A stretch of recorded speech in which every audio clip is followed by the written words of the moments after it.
নমস্কার বন্ধুরা, অমৃত কুম্ভ চ্যানেলে আপনাদের সবাইকে স্বাগত। আজকে কচু পাতা দিয়ে চিংড়ি মাছের রেসিপি আপনাদের কাছে নিয়ে এসেছি।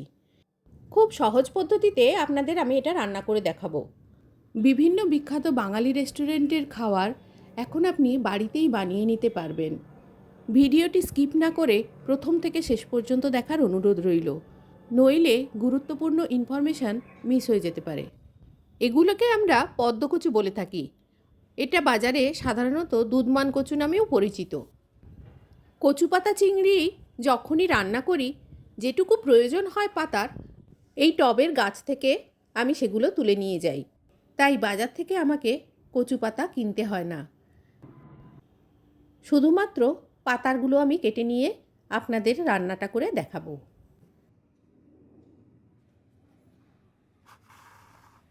পাতার মোটা শিরাগুলো প্রথমে বাদ দিয়ে দেব। পাতার অনেকগুলোই শিরা আছে, তার মধ্যে 3টে মোটা শিরা আছে। এই শিরাগুলো বেশি শক্ত, এইগুলো আগে বাদ দিয়ে দেব। পাতাগুলো প্রথমে জল দিয়ে ভালো করে ওপর নিচটা ধুয়ে নেব। সব পাতাগুলো ধুয়ে নিয়েছি। এবারে মোটা শিরাগুলো কাঁচি দিয়ে প্রথমে কেটে দিয়ে বাদ দিচ্ছি।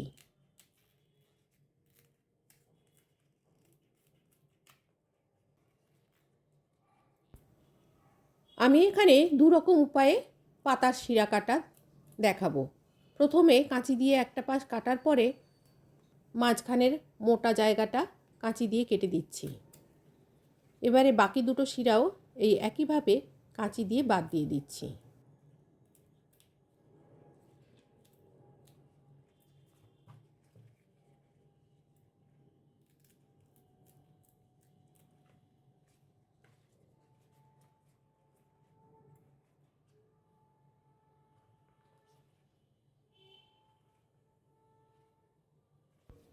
এইভাবে 3টে শিরা বাদ দেওয়ার পর এরকম পাতাটাকে নিয়ে ভালো করে কুচি কুচি করে কাটতে হবে। সেই জন্য পাতাটাকে প্রথমে মুড়ে নিয়েছি, তারপর কাঁচি দিয়ে টুকরো টুকরো করে কেটে নিচ্ছি। এছাড়া আপনারা ছুরি দিয়েও এটা কাটতে পারেন। এরপরে দ্বিতীয় পদ্ধতিটা হচ্ছে হাত দিয়ে শিরাগুলো বাদ দেওয়া। এই প্রসেসটা একটু ভালো করে খেয়াল করবেন। পাতার শিরাগুলো বাদ দিয়ে দিলে পাতাটা খুব নরম হয়ে যায়, তখন সেদ্ধ হতে অনেক কম সময় লাগে। দেখুন, এটা হচ্ছে সেকেন্ড প্রসেস। শিরার মাঝখান থেকে দুটো আঙুলের সাহায্যে শুধুমাত্র পাতার অংশটা ধরে চাপ দিলেই পাতাটা ছিঁড়ে আসে আর মোটা শিরাগুলো রয়ে যায়। এই পদ্ধতিতে মোটা শিরার সাথে কিছু কিছু ছোট শিরাও বাদ দেওয়া যায়। এরপর পাতাগুলোকে ছুরি, কাঁচি বা বটির সাহায্যে ছোট ছোট টুকরো করে ফেলতে হবে।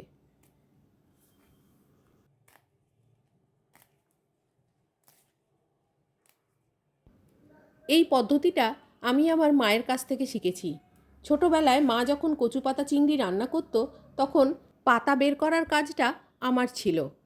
আর মায়ের হাতের রান্নাটা এত ভালো হতো যে আমি বারে বারে এই রান্নাটাই খেতে চাইতাম।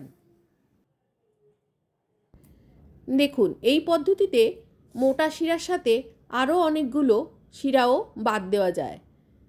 পাতার শিরার কঙ্কালটা বেরিয়ে গেল। এরপর পাতাগুলো কেটে নেব। রান্নাতে ব্যবহারের জন্য কিছু মশলা নিয়ে নিয়েছি। সাদা সর্ষে, কালো সর্ষে আর পোস্তদানা ভালো করে ধুয়ে নিয়ে ভিজিয়ে দেব। কিছুক্ষণ ভিজিয়ে রাখার পর বেটে নেব।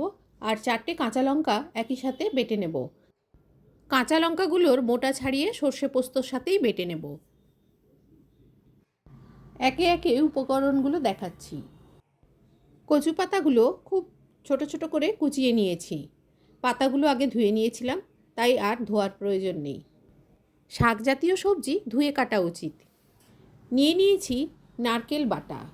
নারকেলের ছালের কালো অংশটা বাদ দিয়ে মিহি করে বেটে নিয়েছি।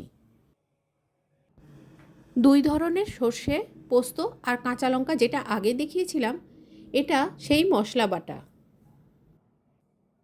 নিয়ে নিয়েছি সর্ষের তেল। আর প্রধান উপকরণ অবশ্যই চিংড়ি মাছ। চিংড়ি মাছে দিয়ে দিচ্ছি প্রয়োজন মতো নুন, প্রয়োজন অনুযায়ী হলুদ দিয়ে দিলাম। এবারে হাত দিয়ে নুন হলুদটা চিংড়ি মাছের সঙ্গে মিশিয়ে নিয়ে রেখে দেব কিছুক্ষণের জন্য। যে কচু পাতাগুলো কেটেছিলাম সেগুলো আগে সেদ্ধ করে নেব। সেজন্য একটা পাত্রে খুব সামান্য পরিমাণ জল নিয়ে গ্যাসে বসিয়ে দিয়েছি। অল্প পরিমাণ নুন দিয়ে দিলাম। এবারে কচু পাতাগুলো এর মধ্যে দিয়ে দিচ্ছি।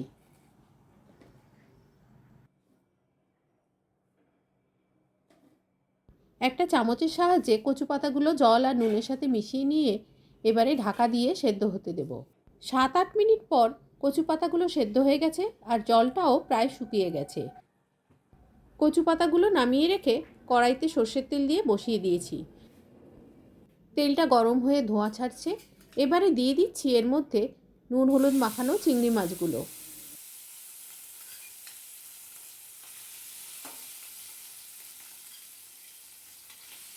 চিংড়ি মাছ খুব বেশি কড়া করে ভাজা হবে না, হালকা নাড়াচাড়া করে একটু আঁশটে গন্ধ চলে গেলে দিয়ে দেব এর মধ্যে সেদ্ধ করে রাখা কচু পাতা। সর্ষে পোস্ত কাঁচা লঙ্কা বাটাটা দিয়ে দিলাম। মশলার বাটিতে একটু জল দিয়ে ধুয়ে নিয়ে এর মধ্যে দিয়ে দিলাম।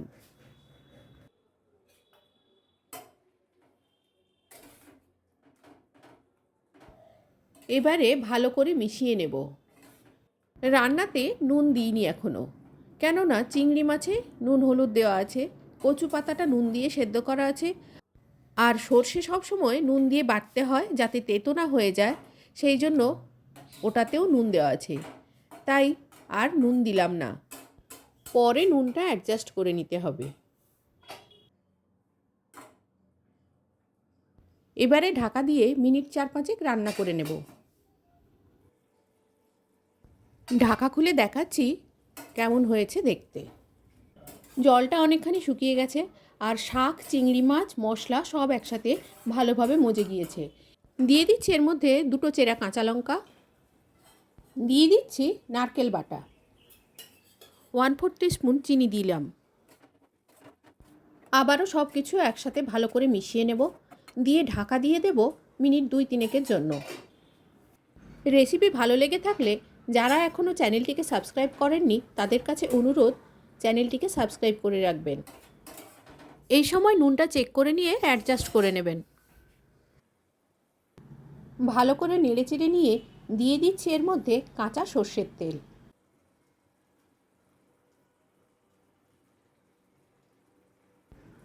চার 5 চামচ সর্ষের তেল দিয়ে ভালো করে মিশিয়ে নিয়ে ঢাকা দিয়ে গ্যাসটা অফ করে দিচ্ছি। তারপর পরিবেশন করে দেখাচ্ছি কেমন হয়েছে দেখতে। আবারও সবার কাছে অনুরোধ করছি, রেসিপি ভালো লেগে থাকলে চ্যানেলটিকে সাবস্ক্রাইব করবেন আর বন্ধুবান্ধবদের কাছে শেয়ার করবেন। আজ এই পর্যন্ত, আবার দেখা হবে অন্য কোনো দিন অন্য কোনো রেসিপিতে। ততদিন পর্যন্ত সবাই ভালো থাকবেন, সুস্থ থাকবেন আর আনন্দে থাকবেন। ধন্যবাদ।